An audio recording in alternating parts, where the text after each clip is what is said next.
When you love something, you nurture it. You give it everything it needs to grow and thrive. You affirm its perfection, its divinity, and everything that is good about its creation and existence. Speak like you love yourself. Think like you love yourself. Eat like you love yourself. And care for your natural hair like you love yourself.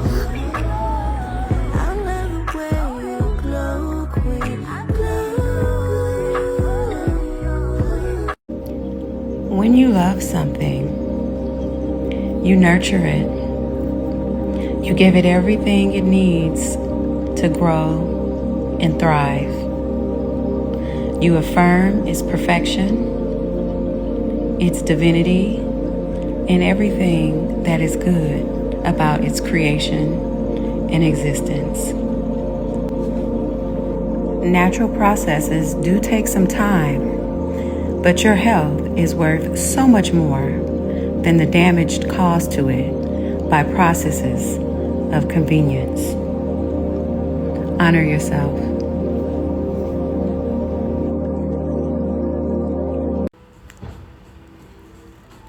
Greetings, good people. I want to welcome you to the channel, or welcome you back if you are a regular viewer and subscriber. If you're new here, make sure you go ahead and hit the subscribe button so that you never miss any of my content. Now, in this video, I am going to be taking you all through a henna and indigo hair mask process. I decided to stop chemical colorants some time ago. It's been about, I guess, 4 years now, maybe 5. Just in alignment with living a healthier and more holistic lifestyle. It's a conscious decision to greatly reduce and eliminate altogether, where possible, my exposure to toxins. And things that just aren't necessary for life, right? And so I definitely decided to let go of all chemical, and when I say chemical, I mean synthetic chemical based hair colorants, not only for the drying out of the hair that can occur over time, but also the health implications that come with a lot of them. And some are formulated better than others, but every single last one of them contain carcinogens. They contain endocrine disruptors. They contain synthetic fragrance, which has both, as a matter of fact, and just are generally very harmful for the health. And so the space in life that I'm in with my health, I decided, you know what? There's a higher way to do this. There's a healthier way to do this. And if I ever decided I wanted to dip my toe back in the chemical coloring thing, it would definitely be an off the scalp thing. So think highlights, right? On the ends and the mids of the hair. It would definitely not be something that I do on the scalp. And it definitely wouldn't be throughout the head, if maybe. But anywho, let's get into this henna and indigo hair mask. And so I'm going for something dark, something naturally black, which is why I combined the henna and the indigo together. But if you were going for something, let's just say to deposit the red tones, which is what henna does all by itself, then you would do straight up henna. If you are wanting something more of a blue black and even maybe a green black, and your hair is already dark, you could do the indigo by itself. However, because these are plant-based powders, and basically the way that they work is by attaching their pigments to the cuticle of the hair and then slightly lodging themselves in cracks and underneath the superficial layer of the cuticle. It'll last longer if you do them together, because they can attach and adhere to each other in addition to your hair. Okay, so just be aware of that.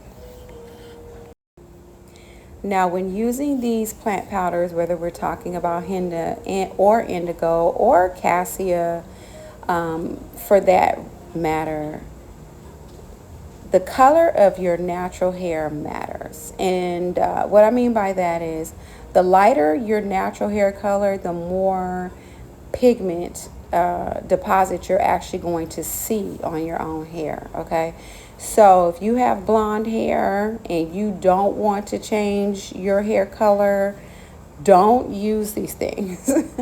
If you have a very light colored brown hair and you don't want to see it as red or even muddy, then you are going to want to not use either henna or indigo. You're going to want to do a hair strengthening powder that doesn't deposit color, like a cassia or a brahmi even, and there are others, right? So for people who have dark hair, when using a henna or indigo powder, what you're going to be left with is the deposit of the individual tones of the plant powder. So hennas generally do a vibrant to red brown, whereas indigos will do a bluish purple to a green. It really just depends on the type of plant that you're working with, and those tones will be visible in the sunlight. Okay, so in indoors they'll be very hard to see, but in sunlight they'll be visible. And the benefit, aside from the slight change or the addition of some vibrancy and tone to your hair color, is again some strengthening and softening to your actual strands, because the plant powders again work by adhering themselves to your cuticle and are small enough to get slightly underneath but not into the cortex. So all that really means is that it lends itself to adding some tensile strength, some strength to your strands while they're present. Now, I do want to clear up a common misconception about these powders, and that is that they are permanent. They are not. Okay, there are no plant powders in creation that are permanent when it comes to being attached or applied to the hair. The only permanent colorants that exist are those that can actually go into the cortex of your hair and replace your natural melanin with it itself or strip it altogether. And so those two categories are going to be permanent hair color and lightener, which we also refer to as hair bleach. Anything that is not that cannot actually remove the melanin or replace the melanin with artificial pigment or strip it altogether is not a permanent colorant. It cannot be a permanent colorant. So what is happening when people are saying their henna is permanent is that depending on how frequently you reapply your henna or your indigo or your other plant powders, right? They are building upon themselves. They're just depositing layers of itself onto your hair strand, and so that reapplication frequency coupled with how often you shampoo and the strength of your shampoo is what really determines how long they actually stick around. But if you just stopped reapplying these things and just continue cleansing your hair, they would definitely come off. And then there's also just color pigment removers that exist in the world, in the cosmetology world, that can remove them as well. But it isn't necessary. If you just stop applying them and just cleanse your hair thoroughly, regularly, they'll be gone in a matter of months. And that's basically how they work. But to go back to the tensile strength part of it, these layers of plant powder are adding more tensile strength to the hair also. What makes them great though, when compared to chemical or synthetic chemical colorants that contain cones and polymers, is that they're permeable, right? So that they will allow water, they will allow oils, they allow our humectants in to the strand, even though they are presently there, which is amazing. Nature is amazing in that way. It is always perfectly compatible with everything that we need. So aside from color, added tensile strength is a wonderful, wonderful reason to use a henna and or indigo and or combination hair mask like you see me doing here. Another misconception that I want to clear up about these plant powders, henna and indigo, specifically, is that they are drying to the hair. They absolutely are not. The drying to the hair part comes in what you actually put in your hair mask mix, excuse me. So some of these mixes are running around and they're calling for lemon juice, or they're calling for apple cider vinegar or other acids that are stripping and drying to the hair. That is where the dryness is coming from. It is not coming from the plant powder itself. So case in point, if you have kinky, coily hair, type 4 hair, you never want to put something drying in your hair mask. Just for what? Like, our hair doesn't even need those things. Now, people who have like super oily, straight hair, that might be something that they would benefit from, because the acids are needed to help penetrate the oils that are living on their hair and all that thing there. We don't need that. So we don't need to be putting lemon juice and apple cider vinegar and things in our hair treatment mask. It's just a no-no. And so you have to be careful where you're getting your mask recipes and stuff from. So case in point, my particular mask here is half and half. It's half henna, it's half indigo, and then I add some lovely oils, some avocado oil, some coconut oil, some what else did I put up in there? I think there was some olive oil, and then some essential oils, because these things do not smell good. They are very earthy. So I put essential oils so that I can be, giving myself a semi-spa experience with this hair mask. And you choose whatever oils resonate with you, whatever you don't have allergies to, whatever contain benefits that you are after for your hair and scalp. Don't ask me to remember specifically what I put up in this one, but I'm going to say I know there was some rose geranium. There's definitely some rosemary, might be a little clove going on. And then I put some honey. So I put my henna, I put my indigo, I put my carrier oils to make it nice and emollient and even more nutritive and strengthening and softening to my hair, which are the avocado, the olive, and the coconut. And then I also put my essential oils, and those will change just depending on how I'm feeling and what I want it to smell like and what benefits I'm after. And then some honey. That's what's in this mask. And it is easy to spread, a little too easy. Next time I think I'll make it a little thicker, because this process was so messy. There's this little black dots all over the bathroom, running down my forehead, which is why you keep seeing me dab it. Even my feet got henna. The floor got the hair mask. Like, everything got it. So the good thing about this is you can totally change, the thickness of it. You can mix it to the thickness that you desire. And I know a slightly thicker mask will not be quite as messy.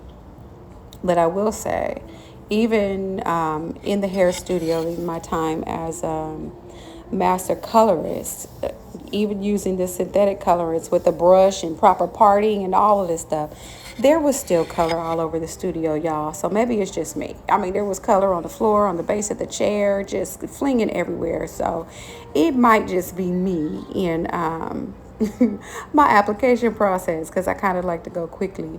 And so when you're doing that, things tend to fly where they don't want to fly. But back to the ingredients in this hair mask. So it's very, very nutritive to the hair, and that is the other thing that I want us all to start thinking about as we are applying things to our hair, whether it's a shampoo or a conditioner or a styling product, or like I'm doing here, a hair coloring mask.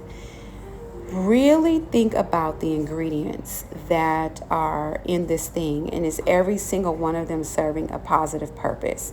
Is every single one of them nutritive for your hair and your body system? And if the answer is no, think about, how much longer you're willing to expose yourself to things that aren't good for your health, and the trade-off that you're making, because our health is that's it. That's what we got, right? It is the cornerstone of the quality of our life. And so if our health begins to decline, quality of life declines, and our life can be cut premature. So, and we don't like to think about the hair products and the hair colorants and the, personal care products, and even our household cleaning products and things contributing to this, in addition to the food, but they do. And so this is cumulative compound toxin exposure that we want to be mindful of and eliminate where we can when we decide to place a higher value on our health, and do things in a way that is the highest honor to our body temple and the planet, right? So now that we know what's in the mask, let's talk a little bit about the process.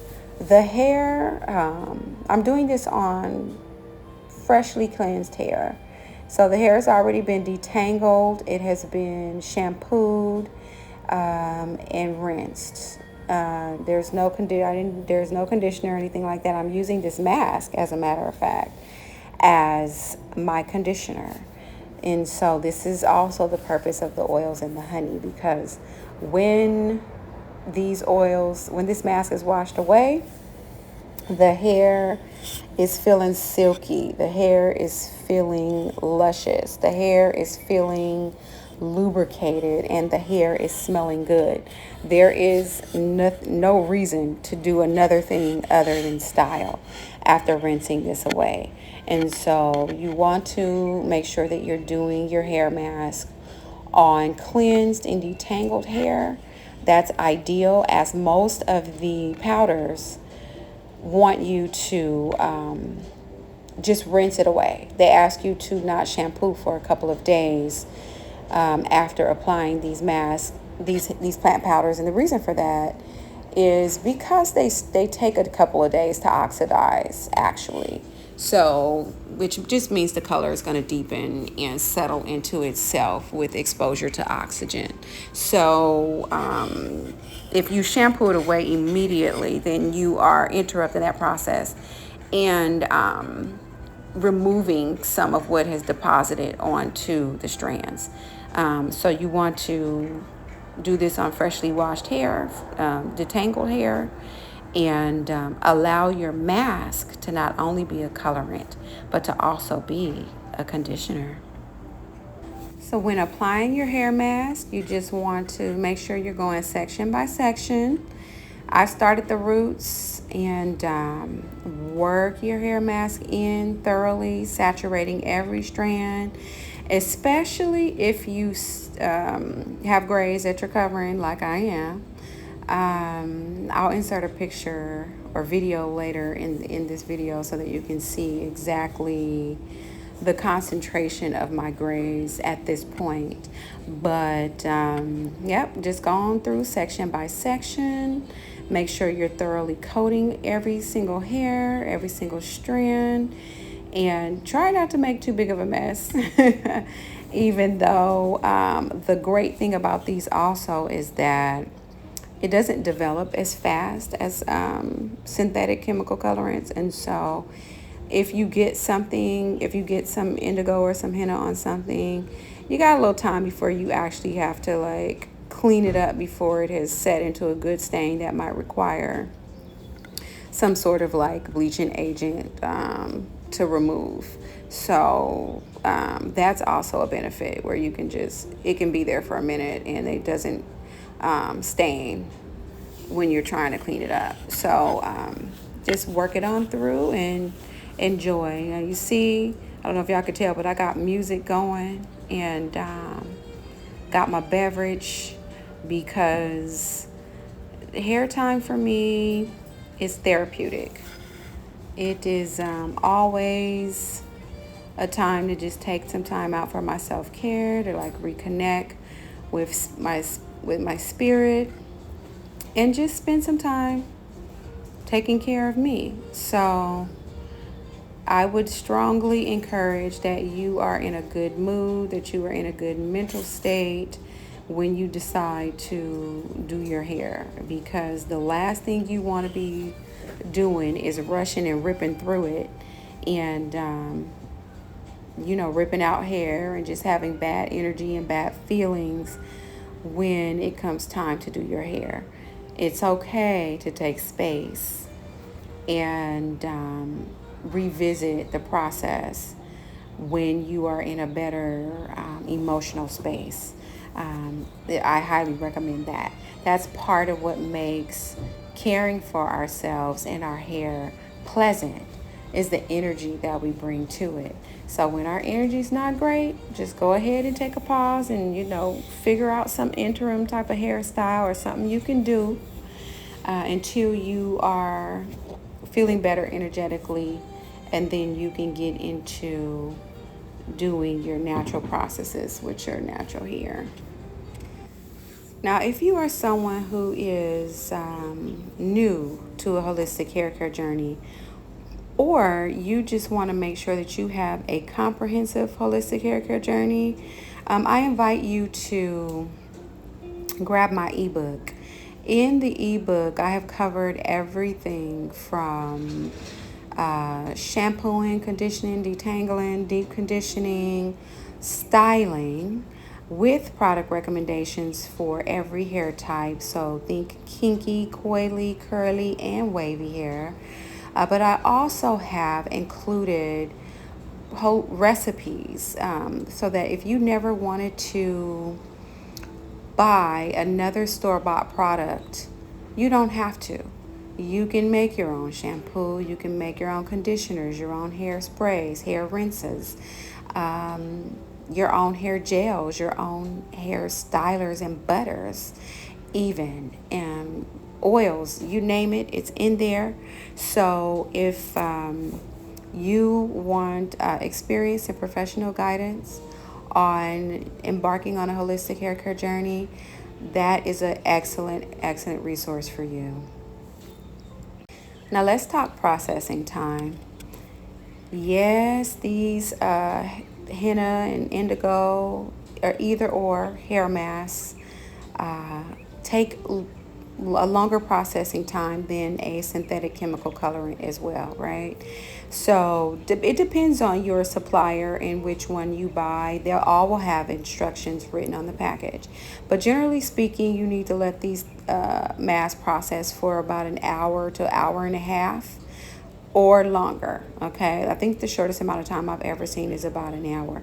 But an hour and a half or longer, generally speaking, adhere to the instructions on your particular manufacturer's packaging. And, that's how long this thing is going to have to sit before you rinse it. Remember, we're not shampooing. We're rinsing it, and then we're moving on to our styling. Now, I will say this. Make sure you rinse thoroughly. Like rinse and rinse and rinse and rinse until the color is running no more. And make sure you get in there with that scalp, because a lot of these powders are not necessarily so fine, which means you may have like powder fragments at the scalp, or somewhere throughout the hair. And so what you're gonna find is, if you don't rinse it super super well, then once you're applying your styling products, you're still going to have excessive kind of color transfer, and you don't necessarily really want that. And again, it doesn't stain per se, like it'll wash away with soap and water, but it's just kind of annoying. So make sure you rinse it really really thoroughly after allowing it to process for the directed amount of time. So after I applied this lovely, lovely hair mask all throughout my hair and allowed it to process for the recommended amount of time, I decided to go outside and just get some sun on my hair.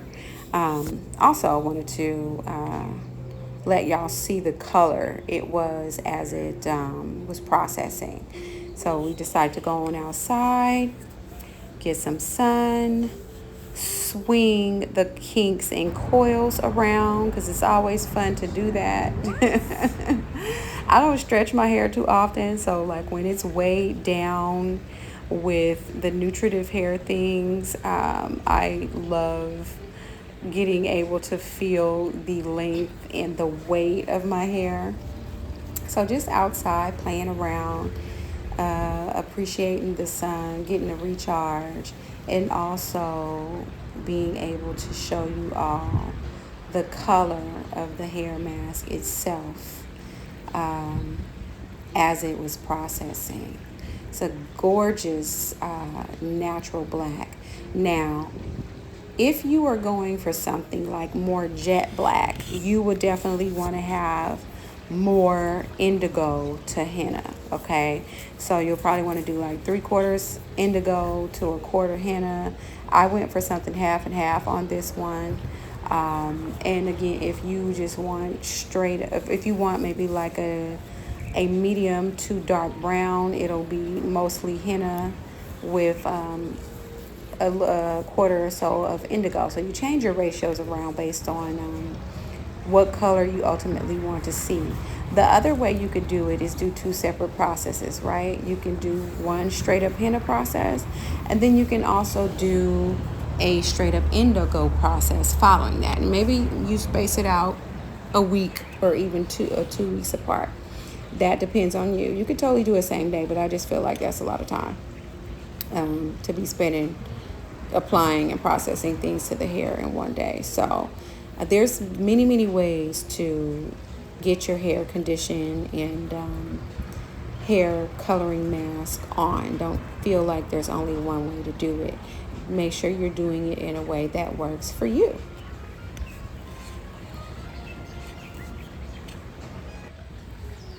Now, in the American Indian tradition, for hair darkening and strengthening purposes specifically, we use sage teas, sage powders, but the color deposit is more of a deep chestnut brown. That's as deep as it goes. And so it's of course same concept, building up of color, pigments and tannins onto the cuticle, onto themselves, but it won't get as dark as an indigo per se. So just know that, there's so many plants out there that have their natural pigments that we can temporarily impart to not only our hair but also our skin.